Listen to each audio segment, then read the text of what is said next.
एक अधूरी क्लास हमेशा अधूरी जानकारी देती है, इसलिए क्लास को अंत तक देखें।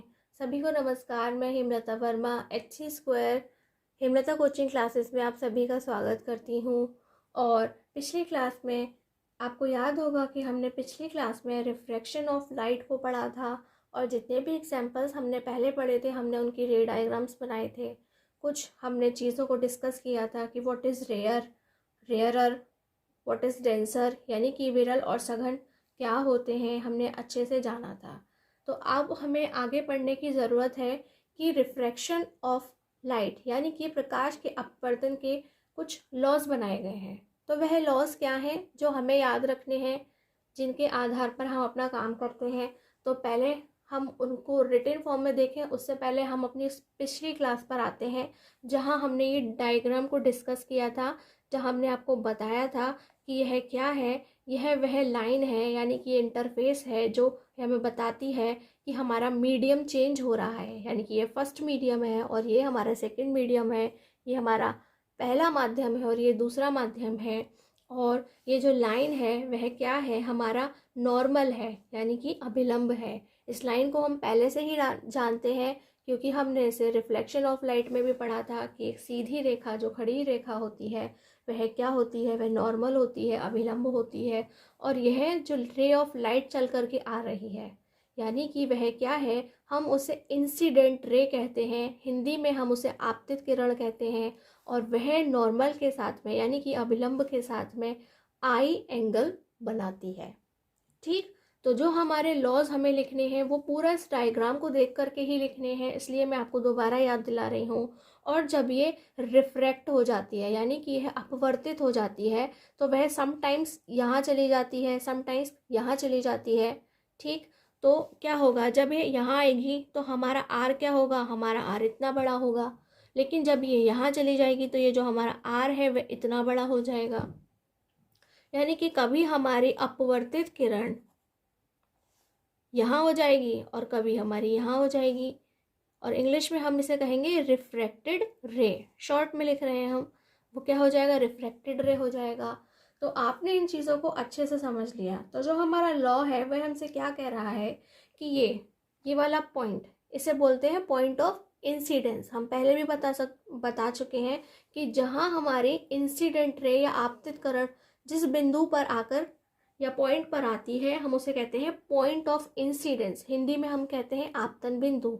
तो हमारा जो फर्स्ट रूल है यानी कि लॉ है वो उसी को लेकर के है कि ये जो हमारा इंसिडेंट रे है नॉर्मल है और ये पॉइंट ऑफ इंसिडेंस है और जहाँ से ये रिफ्रैक्ट होके जा रही है ये सभी एक ही पॉइंट पर होते हैं। यानी कि हमारी जो आपतित किरण है अभिलंब है, आपतन बिंदु है और वहाँ से रिफ्रैक्ट होकर वह आपतित किरण बनाती है, वह सभी बिंदु को वह सभी इस एक लाइन यानी कि इसी इंटरफेस पर होती है और वह एक ही बिंदु से होकर के जाते हैं। और जो हमारा दूसरा नियम है वह कहता है कि ये जो एंगल आई है, ठीक है, ये एंगल आई कैसे बना है, ये इंसिडेंट रे और नॉर्मल से बना है, मिलकर बना है। ठीक है, तो इसे हम अगर हम इसका एंगल साइन देखते हैं, अगर हम इसे साइन के टर्म्स में देखते हैं कि साइन आई क्या है, जैसे कि जिन लोगों ने ट्रिग्नोमेट्री पढ़ी है वह अच्छे से जानते हैं कि what is sine, cos, ten, वह सब कुछ जानते हैं।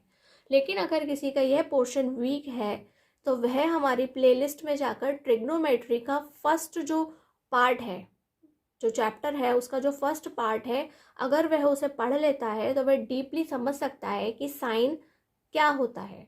जैसे कि हम यहाँ आई के लिए बोल रहे हैं साइन आई, तो वह क्या होता है वह आप उस वीडियो में जा कर के देख सकते हैं, काफ़ी अच्छे से समझ सकते हैं। और ये जो हमारा आर है कभी ये इतना छोटा हो सकता है, कभी ये इतना बड़ा हो सकता है। ठीक, तो इसी आर को अगर हम साइन आर लिखते हैं और दोनों को रेशियो में कन्वर्ट कर देते हैं, रेशियो में कैसे कि हम उसे लिख रहे हैं sine i upon sine r, हम उसे रेशियो में कन्वर्ट कर देते हैं और लिखते हैं sine i upon sine r, तो वह एक कांस्टेंट होता है। क्या होता है, वह एक कांस्टेंट होता है। यदि हम हिंदी में कहें कि जो हमारा ये कोण आई है उसकी ज्या, साइन को हिंदी में क्या कहते हैं, ज्या कहते हैं। तो अगर हम ज्या लेते हैं आई की और आर की ज्या लेते हैं और उन दोनों को ही अनुपात में लिखते हैं। रेशो यानी कि अनुपात में लिखते हैं, यानी कि हम उसे sine i upon sine r लिखते हैं, तो हमें जो वैल्यू मिलेगी वह एक नियतांक मिलेगी या स्थिरांक मिलेगी।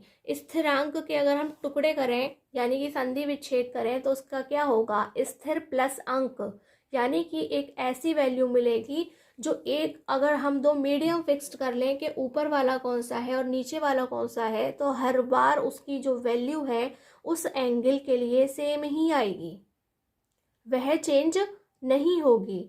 ठीक है, तो वह बिल्कुल भी चेंज नहीं होगी अगर हम ये फिक्स कर लें कि फर्स्ट मीडियम कौन सा है और सेकंड मीडियम कौन सा है। इसी को अब हम रिटन फॉर्म में देखेंगे कि हमने एक तो देख लिया कि हम सारे पॉइंट्स को बता रहे हैं कि वे इसी इंटरफेस के एक बिंदु पर हैं, सभी एक ही जगह होते हैं। और दूसरा हम देख रहे हैं कि जो sine i upon sine r है, यानी कि दोनों ही एंगल्स को अगर हम रेशियो में लिखते हैं और साइन के साथ में लिखते हैं तो वह क्या है, वह एक कांस्टेंट है। चलिए देखते हैं laws of refraction of light.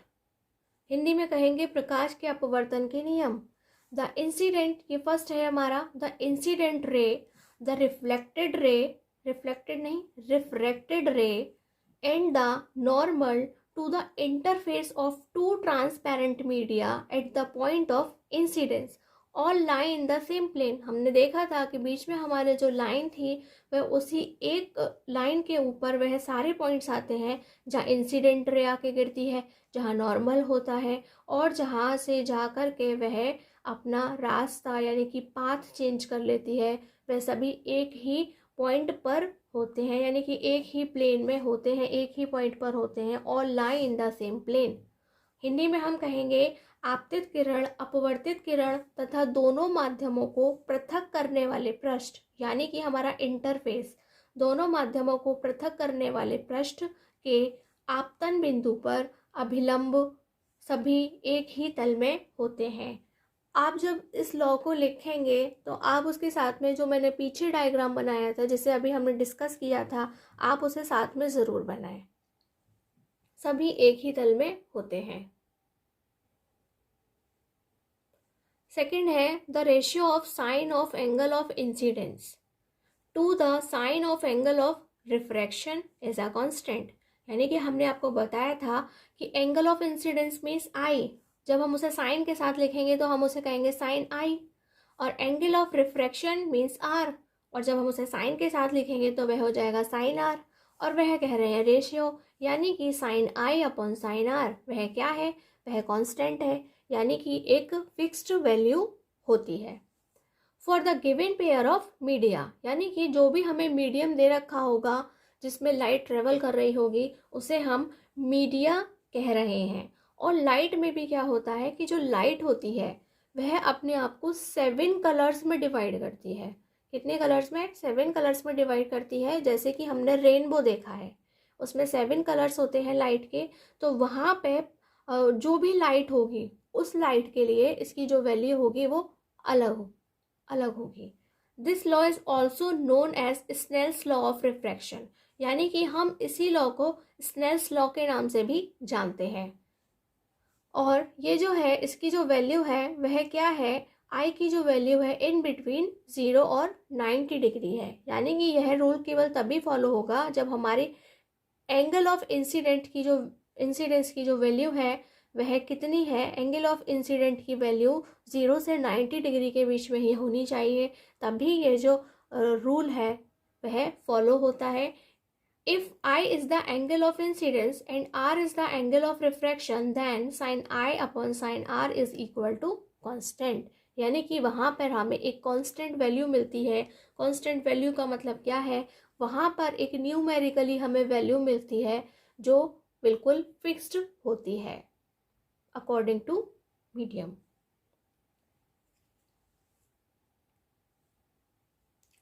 Hindi में देखते हैं प्रकाश के किसी निश्चित रंग तथा निश्चित माध्यमों के युग्म के लिए, माध्यमों के युग्म मतलब यानी कि पेयर, यानी कि जोड़ा, हमारे पास 2 मीडियम होते हैं उन्हीं को हम बोल रहे हैं माध्यमों के युग्म। और वह कैसे होने चाहिए, वह फिक्स्ड हो कि हम कौन से मीडियम ले रहे हैं, और क्या हो, निश्चित रंग हो। निश्चित रंग यानी कि मैंने आपको बताया कि जो प्रकाश होता है यानी कि लाइट होती है उस वह अपने आप को 7 कलर्स में डिवाइड कर सकती है, वह 7 रंगों में विभक्त हो जाती है, जैसा कि हमने इंद्रधनुष देखा है वह 7 रंगों का होता है। तो आप किस रंग की प्रकाश किरण के बारे में बात कर रहे हैं यह फिक्स्ड होना चाहिए, और आप किस मीडियम में हैं यानी कि हमारे जो फर्स्ट और सेकंड मीडियम है, पहला और दूसरा माध्यम है, वह भी बिल्कुल फिक्स्ड होना चाहिए।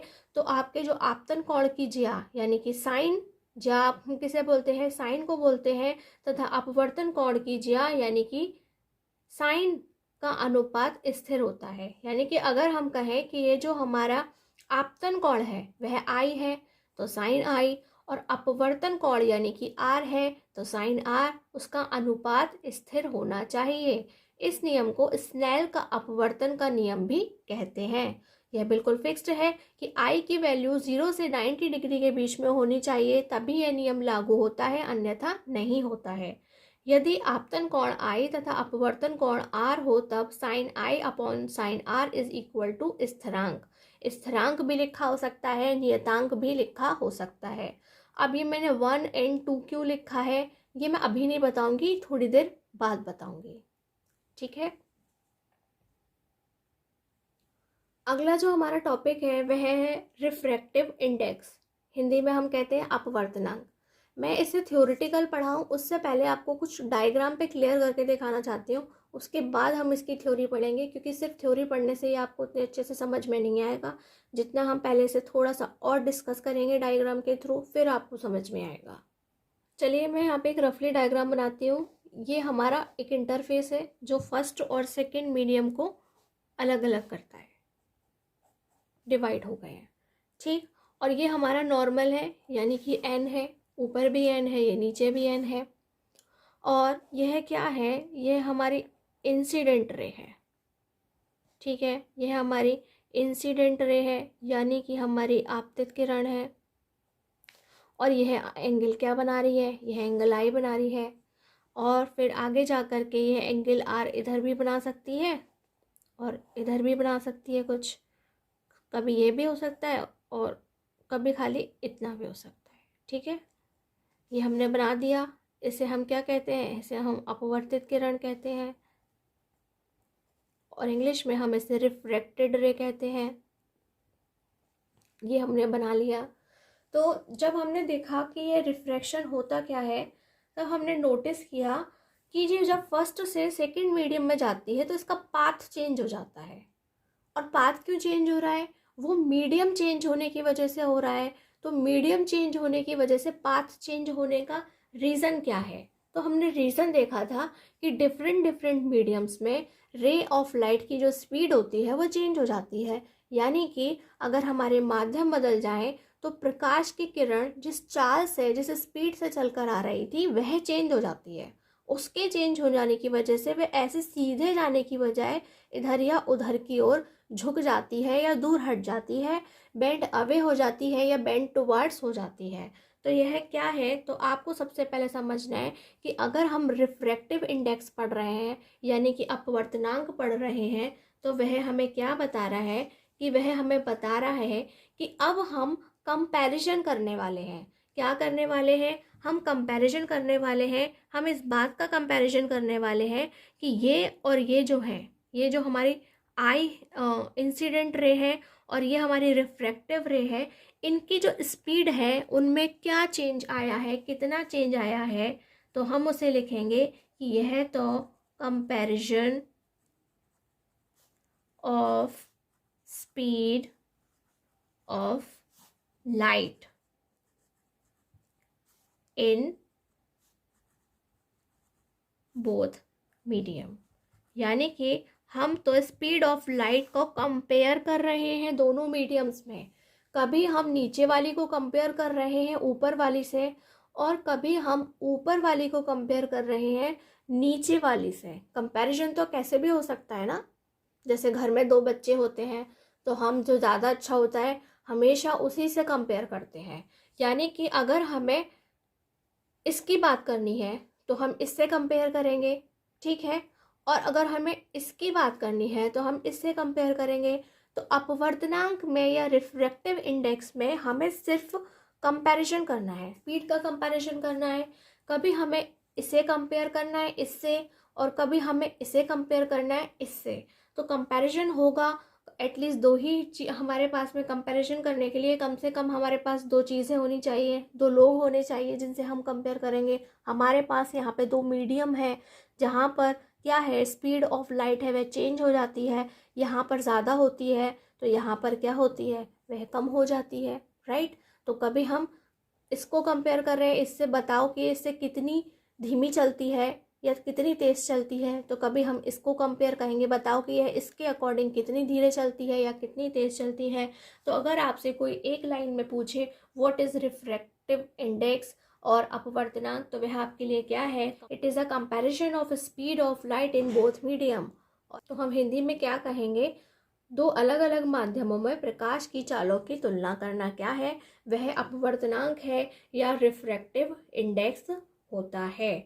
अब देखने वाली चीज़ ये है कि आप इसे और कैसे याद रख सकते हैं कि स्पीड में अगर चेंज होने वाली बात आपको लगता है कि हम तो भूल जाएंगे कि हम यहाँ कंपैरिजन कर रहे हैं स्पीड के चेंज होने का, तो आप अपने उस खरगोश और कछुए वाली कहानी को याद कीजिए जो आपने बचपन में पढ़ी थी और उन्होंने रेस लगाई थी। और रेस लगाने में सबको यही लगता है ना, जिसकी स्पीड ज़्यादा होगी वही जीत जाएगा। इसीलिए खरगोश को ऐसा लगता था कि वह जीत जाएगा, लेकिन क्या हुआ कि जीत तो कछुआ जाता है।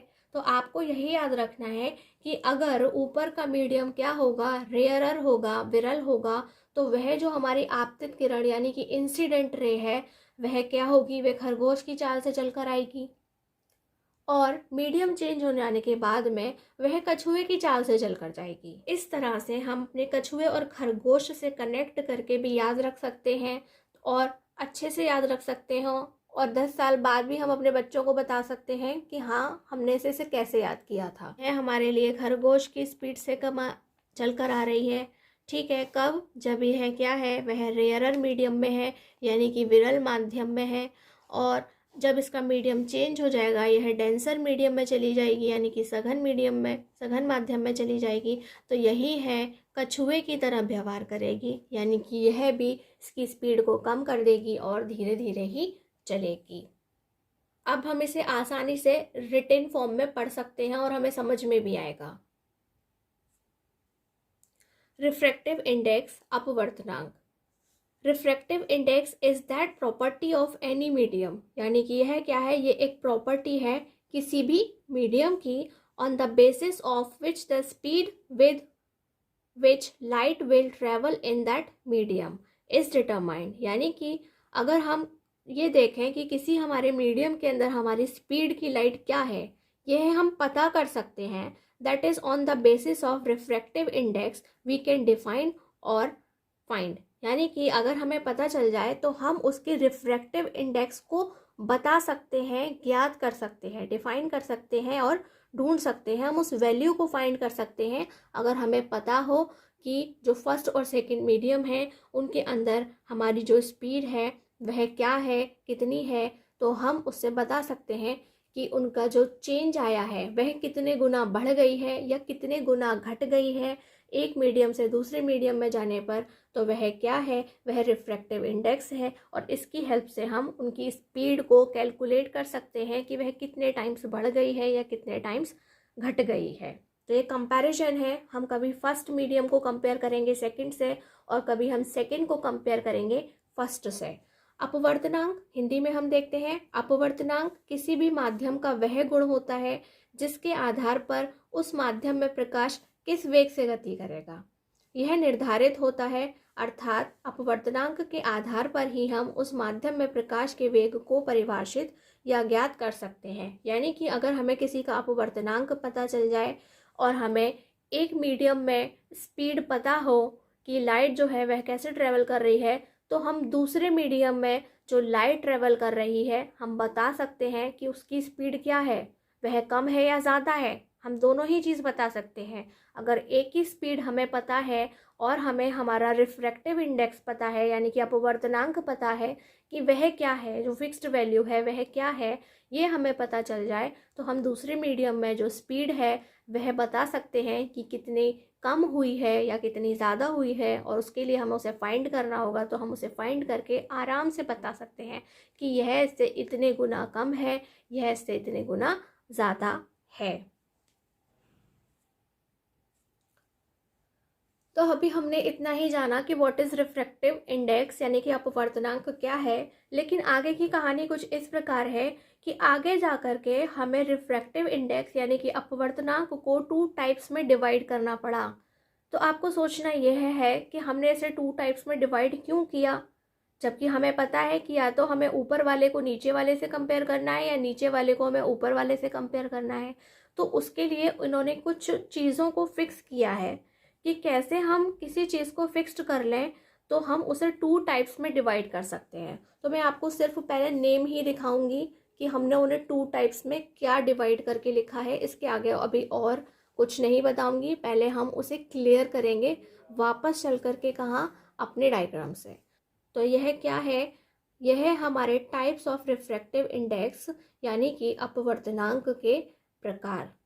फर्स्ट का नाम है एब्सोल्यूट रिफ्रैक्टिव इंडेक्स यानी कि हिंदी में हम कहते हैं निरपेक्ष अपवर्तनांक, और सेकंड है हमारा रिलेटिव रिफ्रैक्टिव इंडेक्स यानी कि सापेक्ष अपवर्तनांक। इनके नाम को देख कर के बिल्कुल भी घबराने की ज़रूरत नहीं है, बट इनके नाम ही बड़े बड़े हैं, लेकिन ये बहुत ईजी हैं पढ़ने में। चलिए हम वापस अपने उस पुराने वाले डायग्राम पर पहुंच गए हैं और हम वापस फिर से कुछ चीज़ों को पढ़ेंगे। तो वह क्या है कि आपको पता है कि ये हमारा फर्स्ट मीडियम है, ये हमारा सेकंड मीडियम है, ये कुछ भी हो सकता है। फर्स्ट वाला भी कुछ भी हो सकता है, सेकंड वाला भी कुछ हो सकता है। लेकिन इन्होंने जो डिवीजन किया है कि ये जो 2 टाइप्स के हैं, यानी कि पहले हमारा एब्सोल्यूट रिफ्रैक्टिव इंडेक्स है और दूसरा हमारा क्या है, दूसरा हमारा रिलेटिव रिफ्रैक्टिव इंडेक्स है। तो मैं उसे शॉर्ट फॉर्म में लिख रही हूँ और ऊपर वाले बच्चे समझ जाएंगे कि ये निरपेक्ष अपवर्तनांक है और ये सापेक्ष अपवर्तनांक है। तो इनको 2 टाइप्स में क्यों डिवाइड किया गया है, तो मैं आपको बताती हूँ कि हम कहाँ रहते हैं। हम अर्थ पर रहते हैं और वहाँ पर क्या है, एयर है, ठीक है। या फिर जो सनलाइट है वह कहाँ से आ रही है, वह वैक्यूम से चलकर आ रही है या निर्वात से चल करके आ रही है। तो उन्होंने क्या किया है कि आपको पता होगा, जो वैक्यूम यानी कि सी, वैक्यूम में जो लाइट की स्पीड है हम उसे सी से लिखते हैं, हम अपने फर्स्ट वाले पार्ट में डिस्कस कर चुके हैं। तो वह क्या होती है, 3 × 10⁸ मीटर पर सेकेंड यानी कि 3 × 10⁸ मीटर प्रति सेकेंड, हिंदी में पढ़ते हैं, ठीक है। वह इतनी होती है। और जब हम, ये किस में है, यह वैक्यूम में है यानी कि निर्वात में, राइट। और जब हम देखते हैं कि एयर में कितनी है, तो एयर यानी कि वायु में कितनी है, वायु वाले में हम उसे सी से नहीं लिखते हैं, मोस्टली वी से लिखते हैं। तो वह कितनी होती है, वह होती है 2.99 × 10⁸ मीटर पर सेकेंड यानी कि 2.99 × 10⁸ मीटर प्रति सेकेंड, राइट। तो ये जो वैल्यू है वह ऑलमोस्ट 3 के इक्वल ही है, यानी कि 2.99 का मतलब ही हो गया ना कि यह पॉइंट के बाद 9 है, यानी कि यहाँ पे 1 ऐड होने वाला है। तो ये ऑलमोस्ट 3 के इक्वल है। तो यह भी क्या कही जाती है, 3 × 10⁸ मीटर पर सेकेंड। अब हमने देखा कि अगर हमारे मीडियम के अंदर एक मीडियम कैसा हो, अगर एक मीडियम यानी कि हमारा फर्स्ट मीडियम कैसा हो, चाहे वो वैक्यूम में हो या एयर में, यानी कि वह निर्वात में हो या वायु में, दोनों की स्पीड तो सेम होती है। जब रे ऑफ लाइट चलकर आएगी तो वहाँ पर क्या है, दोनों की स्पीड तो ऑलमोस्ट सेम ही है। तो उन्होंने क्या कहा, उन्होंने कहा कि मैं ना अपना ऊपर वाला जो मीडियम है उसे फिक्स्ड कर देता हूँ, ठीक है। मैं ऊपर वाले मीडियम को फिक्स्ड कर देता हूँ कि वह क्या है, वह 3 × 10⁸ मीटर पर सेकेंड की स्पीड से ही चलकर आए। मैंने बिल्कुल फिक्स्ड कर दिया। और वो दूसरा चाहे कुछ भी हो, दूसरा वाला चाहे वाटर हो, चाहे ग्लास हो, ठीक है, चाहे एल्कोहल हो, कुछ भी हो सकता है। इसके अलावा भी हम कहेंगे कोई ऑयल भी हो सकता है, कोई भी मीडियम हो सकता है। तो अगर मैं ऊपर वाला फिक्स्ड कर दूं और नीचे वाला हर बार चेंज होता रहे तो वह क्या होगा, वह एब्सोल्यूट रिफ्रैक्टिव इंडेक्स होगा। यानी कि हम तब उसे निरपेक्ष अपवर्तनांक के नाम से जानेंगे, ठीक। अब ये क्या है हमारा RRI यानी कि रिलेटिव रिफ्रैक्टिव इंडेक्स। और जब मैं इसे दूसरे पार्ट में डिवाइड करके कहूँ कि ये तो सापेक्ष अपवर्तनांक है, तो सापेक्ष अपवर्तनांक में क्या होगा कि वहाँ उन्होंने नहीं कहा है कि जो फर्स्ट मीडियम है वो एयर या वैक्यूम ही होगा, यानी कि वायु या निर्वात ही होगा। उन्हें कोई फर्क नहीं पड़ता, वहाँ कोई सा भी मीडियम हो सकता है, ये वाले नहीं होंगे। जब ये वाले होंगे तो हमने उनको ये वाली श्रेणी में रख दिया, फर्स्ट कैटेगरी की श्रेणी में रख दिया, यानी कि हमने फर्स्ट वाले को मान लिया। लेकिन जब हमारे पास ऊपर ये वाला मीडियम नहीं है, हम कह रहे हैं ऊपर वाटर नीचे ग्लास है, ठीक है, या फिर ऊपर ग्लास है नीचे एल्कोहल है, या फिर ऊपर ग्लास है नीचे ऑयल है, ऊपर वाटर है नीचे ऑयल है, कुछ भी रख दिया हमने, लेकिन ऊपर एयर या वैक्यूम नहीं है, यानी कि निर्वात या वायु नहीं है, तो वह क्या हो गया, वह सापेक्ष अपवर्तनांक हो गया। फर्स्ट वाले में हम हमेशा नीचे वाले को कंपेयर कर रहे थे ऊपर से, ठीक है, लेकिन इसमें क्या है, इसमें हमारे पास मौका है, हम समटाइम्स इसको कंपेयर करेंगे इससे और समटाइम्स इसको कंपेयर करेंगे इससे, यानी कि सापेक्ष अपवर्तनांक में हम एक दूसरे को ही दोनों से कंपेयर कर सकते हैं।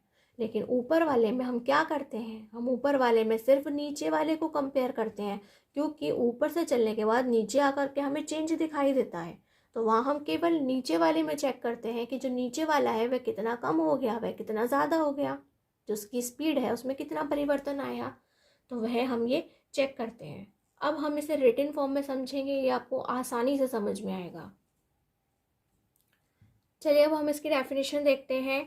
तो यह हमारा है एब्सोल्यूट रिफ्रैक्टिव इंडेक्स, हिंदी में हम कहेंगे निरपेक्ष अपवर्तनांक। When a ray of light travels from air to a medium, यानी कि एयर, यहाँ पे सिर्फ एयर का जिक्र हुआ है क्योंकि मोस्टली हम कहाँ हैं, हम तो एयर में रहते हैं, हमारे पास मोस्टली जो रे आ रही है ट्रेवल करके, रे ऑफ लाइट, वह एयर में होती है। लेकिन इसका मतलब सिर्फ ये नहीं है कि यह एयर में है, हम वैक्यूम भी यहाँ पे लिखा हो सकता है, वह दोनों ही मीडियम्स के लिए सही है। When a ray of light travels from air to a medium, यानी कि एयर से वह किसी दूसरे मीडियम में जाती है, the refractive index of a medium with respect to air, यानी कि with respect to air का मतलब क्या है, हम उसे एयर से कंपेयर कर रहे हैं, ठीक है। विद रिस्पेक्ट टू एयर का मतलब है उस मीडियम में, वह कोई सा भी मीडियम हो, हम उसे एयर से कंपेयर कर रहे हैं, is called the absolute refractive index. Hindi में हम कहेंगे प्रकाश किरण, जब प्रकाश की किरण वायु से किसी माध्यम में गति करती है, वह जो किसी माध्यम में कोई सा भी हो सकता है, लेकिन ऊपर फिक्स्ड हो गया कि वह निर्वात है या वायु है, तो वायु के सापेक्ष किसी माध्यम का अपवर्तनांक, वायु के सापेक्ष मतलब हम उसे वायु से कंपेयर कर रहे हैं, हमने उसकी तुलना वायु यानी कि हवा से कर दी है। सापेक्ष किसी माध्यम का अपवर्तनांक निरपेक्ष अपवर्तनांक कहलाता है। कि अब हम चेक करेंगे कि जो एयर लाइट की जो स्पीड थी वो एयर में हमारे पास जितनी थी, वह मीडियम चेंज हो जाने पर उसी के अकॉर्डिंग कितनी कम या ज़्यादा हो गई है, कितने गुना घट गई है या कितने गुना बढ़ गई है, वही हमारा क्या है, वही है हमारा निरपेक्ष अपवर्तनांक, यानी कि absolute refractive index. The velocity of light in air is c, यानी कि उन्होंने उसका नाम फिक्स्ड कर दिया कि जो लाइट है उसकी जो स्पीड है या फिर वेलोसिटी है वह क्या है, एयर में सी है। And the velocity of light in the given medium, यानी कि जो भी हमें दूसरा मीडियम दिया होगा उसमें कितनी है, वह v है। Then the absolute refractive index n, और रिफ्रैक्टिव इंडेक्स जो है हम उसे n से डिनोट करते हैं, यानी कि हम उसे n से प्रदर्शित करते हैं, हमेशा n के नाम से ही लिखेंगे। इज रिटन एज, तो हम उसे क्या लिखते हैं, हिंदी में भी देख लेते हैं पहले। वायु के प्रकाश का वेग c है तथा दिए गए माध्यम में प्रकाश का वेग v है, यानी कि जो फिक्स्ड था वह c है, उसकी वैल्यू फिक्स्ड है, और जो v है उसकी हर बार अलग अलग होगी। तो निरपेक्ष अपवर्तनांक n को निम्न प्रकार लिखा जाता है। तो यह मैंने लिखा है n inversely proportional to v। इसका मतलब क्या है कि n की जो वैल्यू है वो v पर डिपेंड करती है, n की वैल्यू कब कितनी आएगी वो हमारा ये v तय करेगा। और कैसे तय करेगा, इसको वैसे तो बोलते हैं प्रोपोर्शनल, क्या बोलते हैं, हम इसे प्रोपोर्शनल का साइन करते हैं। बोलते हैं, लेकिन ये अपॉन में लिखा है इसलिए क्या पढ़ेंगे, इनवर्सली प्रोपोर्शनल पढ़ेंगे, यानी कि n inversely proportional to v, यानी कि n की वैल्यू डिपेंड करती है v पर या फिर v की वैल्यू डिपेंड करती है n पर। अगर n की वैल्यू ज़्यादा है इसका मतलब v की वैल्यू कम होगी क्योंकि ये अपॉन में लिखी है, और अगर v की वैल्यू ज़्यादा है तो n की वैल्यू कम होगी। किसी एक की वैल्यू ज़्यादा होने से दूसरे की ऑटोमेटिकली वैल्यू कम हो जाएगी, ये आपको ध्यान रखना है, ठीक है। और जब मैं इस साइन को हटाना चाहती हूँ, ये साइन कब हटेगा, जब मैं किसी एक ऐसी वैल्यू से इसको मल्टीप्लाई कर दूं कि हमारी लेफ्ट और राइट साइड जो है वो इक्वल हो जाए, ठीक है। जैसे कि मैं यहाँ लिखती हूँ 6, ठीक है, और ये मैंने 6 प्रोपोर्शनल टू लिख दिया 1/12। तो मुझे क्या करना पड़ेगा कि ये वाली जो साइड है इसको भी 6 के इक्वल बनाना पड़ेगा। तो मैं क्या लिख दूं यहाँ पे, मैं लिख देती हूँ ये जो इक्वल का साइन हटा के मैं ऐसे लिख देती हूँ 6 इज इक्वल टू 72/12, यानी कि जैसे ही मैं से 12 से कट करूंगी तो ये 6 बन जाएगी। क्या बन जाएगी, 6, यानी कि ये तो इक्वल हो गई, लेफ्ट और राइट साइड हमारी इक्वल हो गई। तो जब भी हम कोई प्रोपोर्शनल या इनवर्सली प्रोपोर्शनल का साइन हटाते हैं उसकी जगह इक्वल रखते हैं तो हमें किसी चीज़ का मल्टीप्लाई करना पड़ता है। तो वह मीडियम हमारे लिए क्या है, वह मीडियम हमारे लिए सी है, ठीक है। और इस सी साइन को हटाने का ये सिर्फ इसके लिए नहीं है, ये आप पूरा फिजिक्स पढ़ लीजिएगा, जितने भी डेरिवेशंस पढ़ने हैं वो सब पढ़ लीजिएगा। तो जब भी हमारा ये जो प्रोपोर्शनल या इन्वर्स प्रोपोर्शनल का ये जो साइन है हमारा जो बताता है, तो वह क्या बताता है कि जैसे ही हम इसे हटाएंगे तो हमें किसी कांस्टेंट वैल्यू से मल्टीप्लाई करना पड़ेगा। कांस्टेंट वैल्यू मतलब जिसकी वैल्यू फिक्स्ड हो, जैसे कि सी की वैल्यू फिक्स्ड है, वो चेंज नहीं हो सकती, वो हमेशा 3 × 10⁸ मीटर/सेकेंड ही रहेगी। तो हमें ऐसी एक वैल्यू का मल्टीप्लाई करना है या फिर उसे ऐड करना है, जो भी होगा वह वहाँ पर आपको मल्टीप्लाई करना होगा और वह बिल्कुल फिक्स्ड फॉर्मूला बन जाएगा। इसलिए जो हमारा फॉर्मूला है n is equal to c/v। तो यह कैसे आया, आप सडनली सोचो कि ये साइन हट गया, इक्वल आ गया, c आ गया, तो वह कैसे आ गया कि हमें अपनी लेफ्ट और राइट साइड को इक्वल करना है, और उसे इक्वल करने के लिए हमें जिस भी डिजिट की ज़रूरत पड़ रही है हम वो लगाएंगे। जैसे कि मेरे को यहाँ पे इस दोनों को इक्वल करना था तो मैंने यहाँ पे 72 लिख दिया, और जैसे ही मैंने उसे सॉल्व किया तो वह 6 आ गया, ये भी 6 और ये 6 आपस में इक्वल हो गए। ऐसे ही मैंने यहाँ पे सी का इस्तेमाल किया है, जैसे ही मैंने यहाँ पे सी लिखा तो इनकी वैल्यू कैसी हो जाएगी, इक्वल हो जाएगी। तो जब हमसे अब क्वेश्चन पुट किया जाएगा, एग्जाम्स में आएगा या हमारी एक्सरसाइज में हम पढ़ेंगे, तो वहाँ आपको एब्सोल्यूट रिफ्रैक्टिव इंडेक्स या निरपेक्ष अपवर्तनांक जब पूछेंगे तब हमें ये वाले फॉर्मूले को अप्लाई करना है और इसी से ही हमें अपनी न्यूमेरिकल प्रॉब्लम्स को सॉल्व करना है। अब हम देखते हैं सेकंड क्या है, रिलेटिव रिफ्रैक्टिव इंडेक्स यानी कि सापेक्ष अपवर्तनांक। चित्र के माध्यम या डायग्राम से हम आपको पहले ही क्लियर कर चुके हैं कि यहाँ पे बिल्कुल भी ऐसा नहीं है कि ऊपर एयर या वैक्यूम ही होगा, हवा या निर्वात ही होगा।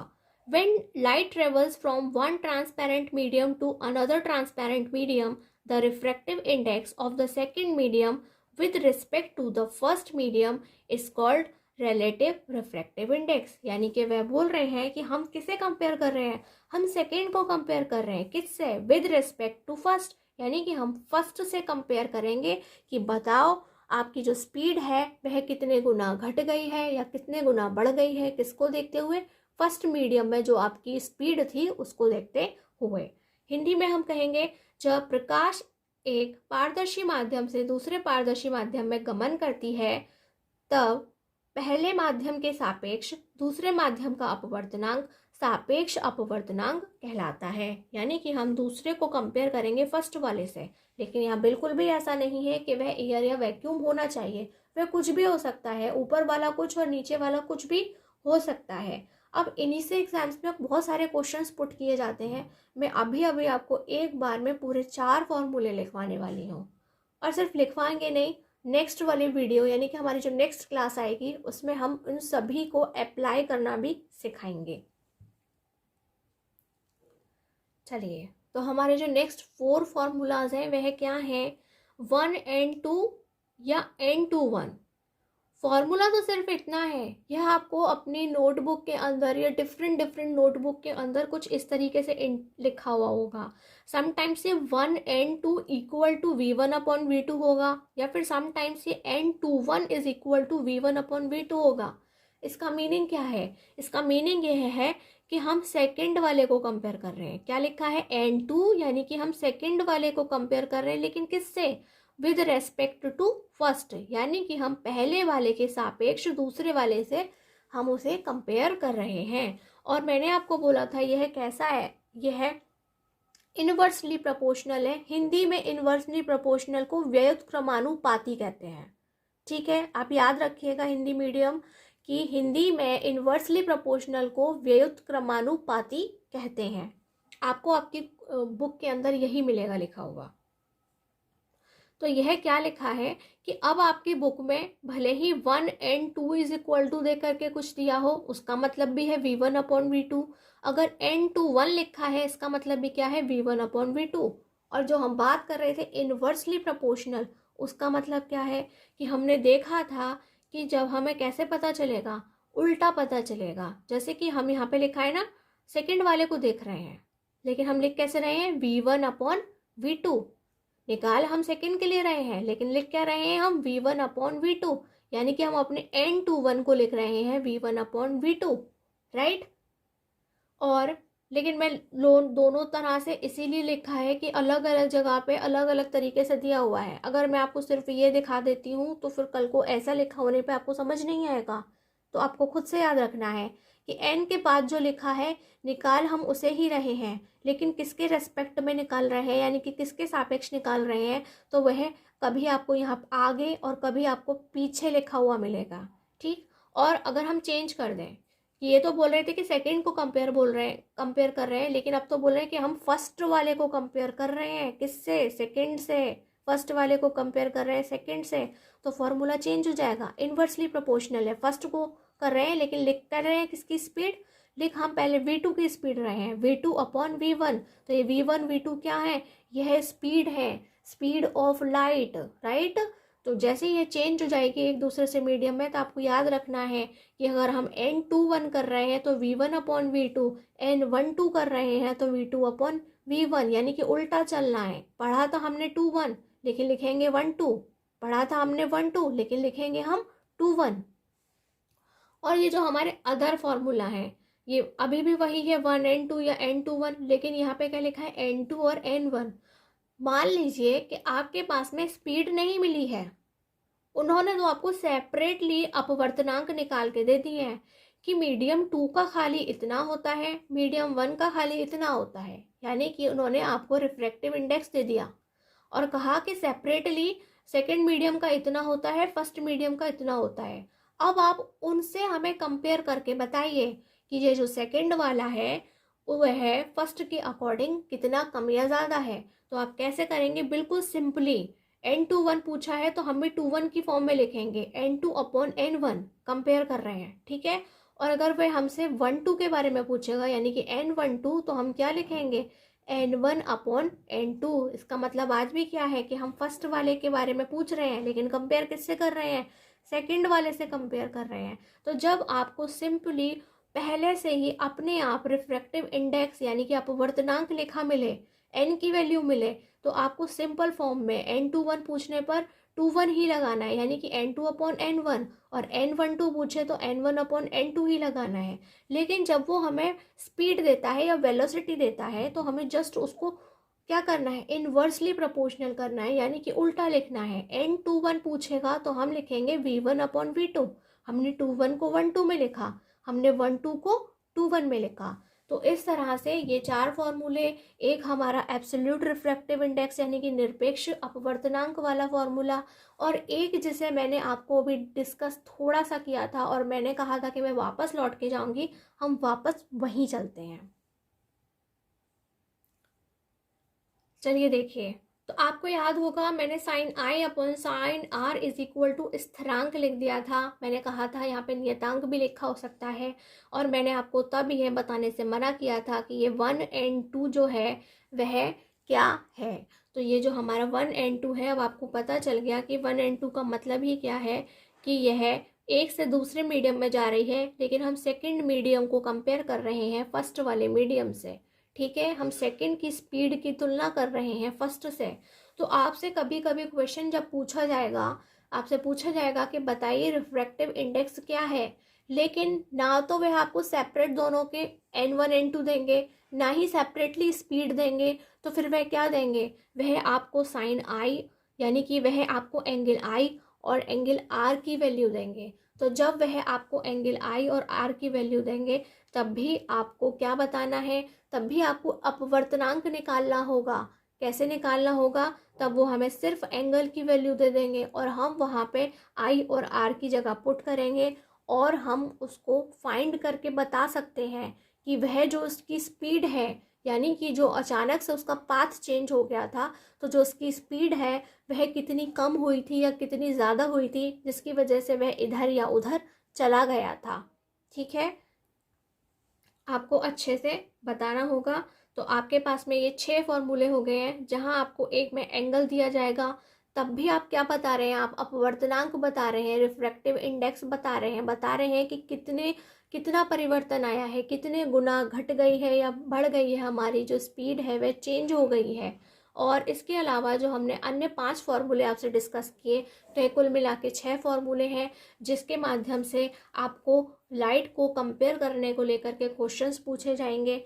और अगली हमारी क्लास जो होगी, जो हमारी नेक्स्ट क्लास होगी, इन 6 के 6 फॉर्मूलाज को हम इन्हें अप्लाई करना सिखाएंगे और आपको कुछ क्वेश्चंस करके दिखाएंगे, जिससे आप इन्हें भविष्य में कभी भी अप्लाई कर सकते हैं और पूरा कॉन्सेप्ट आपका क्लियर हो जाएगा। तो आज की क्लास में बस इतना ही। मुझे उम्मीद है कि आपको आज का टॉपिक अच्छे से समझ में आया होगा। यदि नहीं भी आया है तो आप कुछ भी कमेंट करके पूछ सकते हैं। प्लीज़ आप कमेंट ज़रूर किया करें, उससे हमें पता चलता है कि आपको क्लास कितनी अच्छे से समझ में आ रही है या नहीं आ रही है, या आपके पास में कोई सुझाव है जो हमारी क्लास को और बेहतरीन बना सकता है, तो आप हमें अपना सुझाव दे सकते हैं और हम कोशिश करेंगे कि हम आपके सुझाव को मानें। यदि आपको हमारी क्लास पसंद आई हो तो प्लीज़ इस क्लास को शेयर करें, सब्सक्राइब करें और लोगों को हमारे चैनल से जोड़ने का प्रयास करें। चैनल अभी नया है, बहुत ज़्यादा ग्रो नहीं कर रहा है, तो आपकी मदद से हमारी बहुत मदद हो जाएगी। यदि आप थोड़ा थोड़ा भी हमें हेल्प करते हैं तो हमारी बहुत मदद हो जाएगी। आज के लिए सिर्फ इतना ही। नमस्कार, धन्यवाद।